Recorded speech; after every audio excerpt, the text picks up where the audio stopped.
நம்ம ஈழத்து ரப்பிசை கலைஞன் தம்பி சங்கீர்த்தன் கைது செய்யப்பட்டதுதான் கடந்த 2-3 நாட்களாக கடுமையாக பேசப்பட்டு பயங்கரவாத தடை சட்டத்தின் கீழே கைது செய்யப்பட்டிருக்கிறார். இது ஒரு பாரதூரமான ஒரு விஷயம்.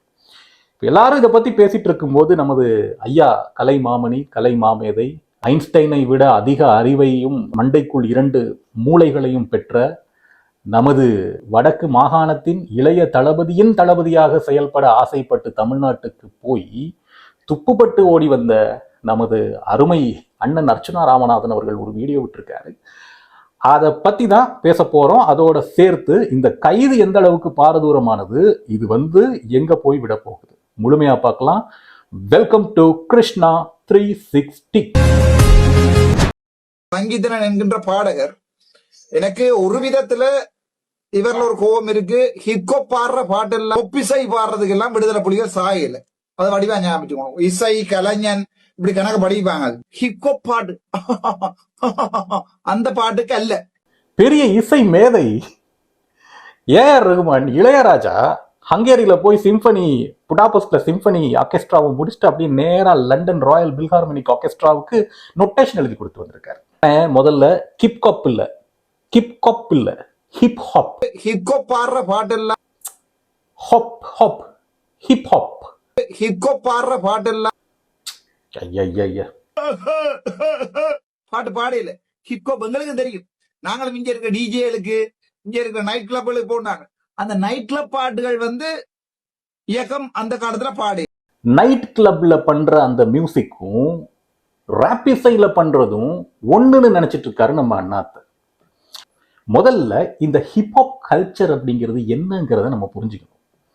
1970களில் நியூயார்க்கை தளம் கொண்டுதான் இது ஒபிஷியலா உருவாகுது. ஒபிஷியலி, நான் ஏன் ஒபிஷியலின்னு சொல்றேன்னா, அந்த சூழல் 1970களில் கருப்பின மக்கள் தங்கள் மேல இருக்கக்கூடிய அந்த டிப்ரெஷன், தம் மேல இருக்கக்கூடிய ரேசிசம், ப்ரெஷர், இது எல்லாத்தையும் வெளிப்படுத்துறதுக்காக அவன் உருவாக்கின ஒரு இசை வடிவம் தான் இந்த சொல்லிசை மரபு அப்படிங்கிறது, ராப் ஸ்டைலு. இதோட ஸ்லோகனே என்னன்னு பாத்தீங்கன்னா, I don't have power but I have a voice. எனக்கு அதிகாரம் இல்லை, நீ எனக்கு டேக்ஸை கொண்டு வந்து என் தலையில கட்டுற, என்ன ஒரு அடிமையா நீ நடத்துற, என்ன நீ நிறம் பார்த்து வெறுக்கிற, நான் ரேசிசம் பார்க்கிற, என்ன இந்த நாட்டினுடைய குடிமகனா நீ என்ன அங்கீகரிக்க மாட்டேன்ற, நீ உயர்வானவங்கிற என்னைய தாழ்வானவன் சொல்ற எல்லா டிப்ரெஷனையும் எதிர்த்து கேட்க I don't have a power but I have a voice. அந்த வாய்ஸ் அவங்க பயன்படுத்தி அதுக்கப்புறமா கொஞ்சம் கொஞ்சமா மருவி பழகி பழகி பழகி பழகி இன்னைக்கு ஹிப்ஹாப் ராப் இல்லாத ஒரு நாடே கிடையாது, நாட்டு கலைஞர்களே கிடையாது. பல நாடுகள்ல அரசியல் புரட்சியை ஏற்படுத்துற அளவுக்கு இந்த சொல்லிசை கலைஞர்கள் பவர்ஃபுல்லானவங்க. அப்போ அங்க அன்னைக்கு பயன்படுத்தின ஒரு விஷயத்த நம்ம ஈழத்து கலைஞர்கள் என்ன செய்யறாங்க, ராப் இசை மூலமாக. ஈழத்து கலைஞர்கள் மட்டும் இல்ல, உலகம் முழுக்க ஒரு ஒடுக்கப்பட்ட மக்களினுடைய, ஒடுங்குகிற மக்களினுடைய, அதிகாரம் பறிக்கப்பட்ட மக்களுடைய வேதனையை சொல்லக்கூடிய ஒரு இசை வடிவமாக பயன்படுத்துறாங்க. இப்போ என்ன அண்ணாத்த சொல்ற மாதிரியே பாத்தீங்கன்னா, இயக்கம் இருந்த காலத்துல இது ஒரு பாடல் இல்லை, இது இப்படியெல்லாம் பாடியிருக்க மாட்டாங்க. அஃப்கோர்ஸ் எஸ், ஏன்னா அந்த காலம் அப்படி, அந்த வடிவமே அப்படிதான் இருந்தது. அது அந்த நேரத்தோடைய வலி. அன்னைக்கு அந்த போர்க்கால சூழல், தேசம் இழந்து விட்டேன், தேசம் இன்னும் இருக்கேன், தேசத்தில் அந்த தேசத்தை அங்கீகரிக்க மாட்டேன்றாங்க, என் பக்கத்துல இருக்கிற உயிர் போகுது, பலியாகுது, நாளாக ஒவ்வொரு நாளும் நான் ரத்தத்தை பார்க்குறேங்கிறப்போ அங்கிருந்து உருவாகிற இசை அப்படிதான் இருக்கும். அது ஒரு காலம். அப்ப அதே இசை அப்படி பாடினாதான் அது மகிமைப்படும் அப்படின்னீங்கன்னா, சிம்பிளி சொல்றேன், நோ, அது தவறு. முதல்ல ஒரு இசையில நம்ம அரசியல் பேசுறோம், புரட்சி பேசுறோம் அப்படின்னா அது நமக்கு நாமளே பேசிக்கிறது இல்லை. நாங்க தமிழர்கள், ஒடுக்கப்பட்டவர்கள், அப்ப தமிழ்ல நமக்கு நாமளே பாடி நமக்கு நாமளே அழுது கரைஞ்சு உட்கார்றதுக்காக அல்ல. எதுக்கு ஒரு ஒடுக்கப்பட்ட இனம் நடந்ததாக சொல்லப்படுகின்ற இனப்படுகொலைன்னு சர்வதேசத்துல போய் நீதி கேட்கிறோம்? நீதி கேட்கறது சர்வதேசத்துல.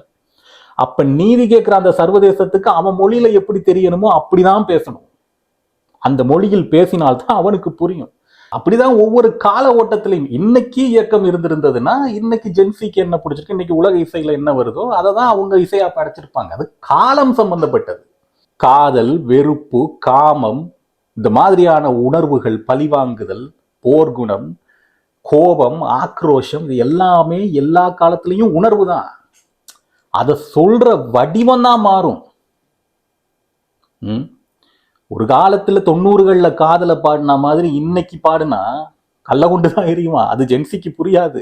பக்தியவே எடுத்துக்குவோம். சாதாரணமா கருப்புன்னு ஒரு படம் வந்துச்சு. அந்த படத்துக்கு இசை யாரு? நம்ம ஜென்சி இசையமைப்பாளர், அந்த பையன் பேர் என்ன, அபியங்கர், சாய் அபியங்கர்.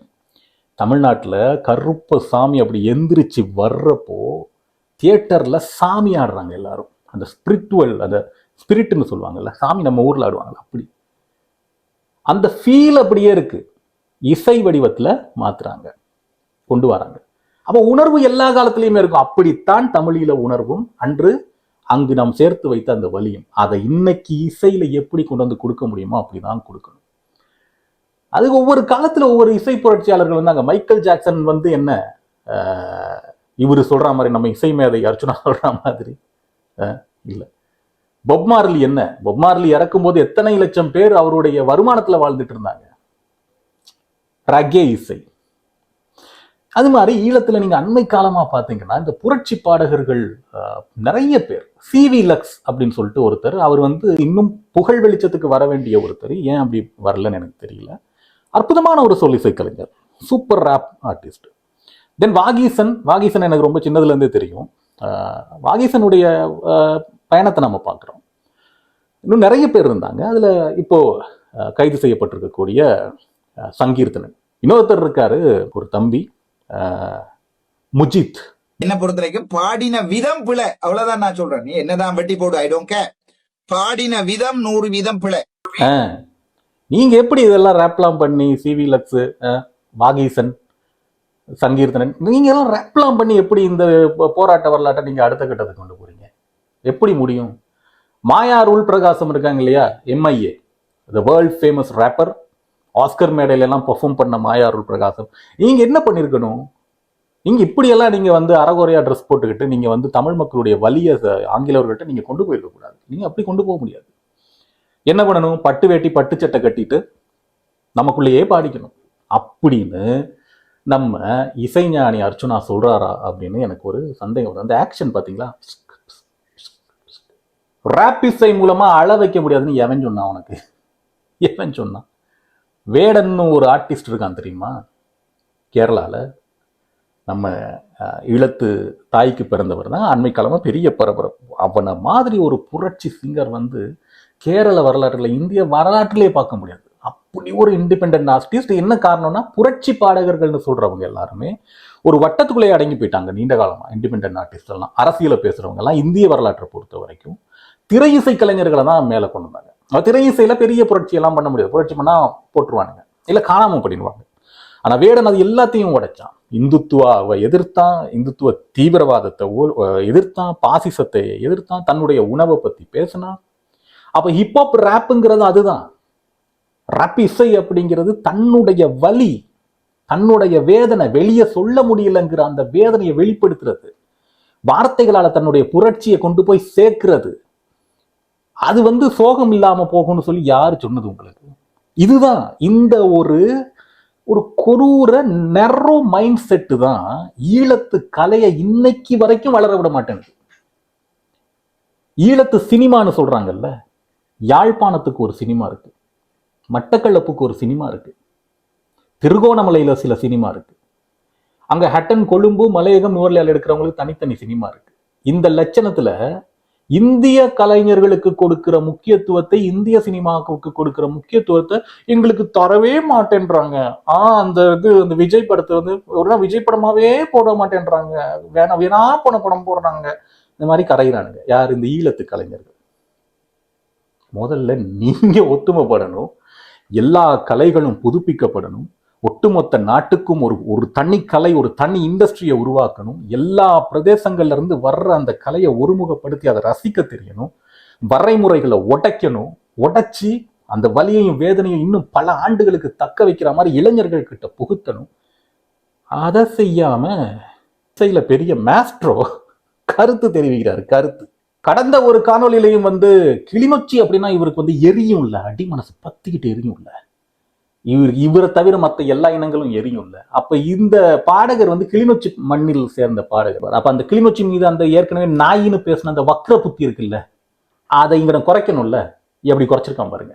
வெறி அடிச்சு போட்டு மிச்சம் அந்த வீடியோவும் போடுறேன். ஒரு வரியில இருக்குங்க. என்னடா நாங்க கிளிநொச்சி முன்னுரைக்கு வந்துருக்கோமா, அதாவது வந்து மொத்த வருமானத்திலேயே அதி கேவலமான வருமானம் குறைஞ்ச மாவட்டம் நாங்க. ஆனா இரத்தமிழா கேக்குது. அது போதையில பாடுற, நீ போதையில பாடுற, குடிச்சிட்டு வெறியில பாடுறீங்க நீங்க. என்ன கிளிநொச்சியில இருக்கிற ஒருத்தன் வந்து மாவீரர்களை புகழ்ந்து பாடி பெரியாள இருக்கக்கூடாது. தியாகங்களையும் நீங்கள் மனசுல வச்சிருக்கோணுமான்னு பாடினீங்க என்றால் எப்படி பாடிப்பீங்க? இது வேங்கைகள் ஆடிடும் ஆட்டம், அது அப்படி இருந்திருக்கு. உணர்ச்சி வசப்பட்டு பாடினா பரவாயில்ல. அதுதானே அவங்களோட. மாவீரர்களை பாடுங்க, பிரச்சனை இல்லை, நின்றுட்டு பாடுங்க. அப்ப பிடிச்சி உள்ள போட மாட்டான். அப்ப சிங்களம் உங்களுக்கு காதுல கேட்காது. குதிச்சு குதிச்சு பாடுறதுனால கேட்டுருச்சு. குதிக்கும் போது கேட்கும் இல்லையா, அப்படி துள்ளும் போது வந்து அப்படி மேல அப்பா கிளிம்பு ஆகிய வருவாங்க இல்லையா, அப்ப அங்க தூரத்துல இருக்க தென்னிலங்கையில இருக்கவங்களுக்கு தெரிஞ்சிடும். இப்படியே நீங்க நின்று பாடினீங்கன்னா வந்து தெரியாது. பயங்கரவாத தடை சட்டத்தின் கீழ் கைது செய்யப்பட்ட சங்கீர்த்தன், முதலாவது எல்லோருமே ஒரு விஷயத்தை ரொம்ப தெளிவா புரிந்து கொள்ளணும். இப்போ இந்த நேரத்துல சங்கீர்த்தன் கைது செய்யப்பட்டதுக்கான காரணம் என்ன? ஏற்கனவே நான் சொன்ன மாதிரி பலரும் பல நேரங்கள் இந்த ராப் இசையை செய்துட்டே தான் இருக்கிறாங்க ஈழமண்ணில். வெளிப்படையாகவே விடுதலை புலிகளுக்கு ஆதரவாக கடந்த போர்க்கால வழிகளை சொல்லி அந்த உணர்வு மிகுச்சியில உலகம் முழுக்க பாடிட்டு தான் இருக்கிறாங்க.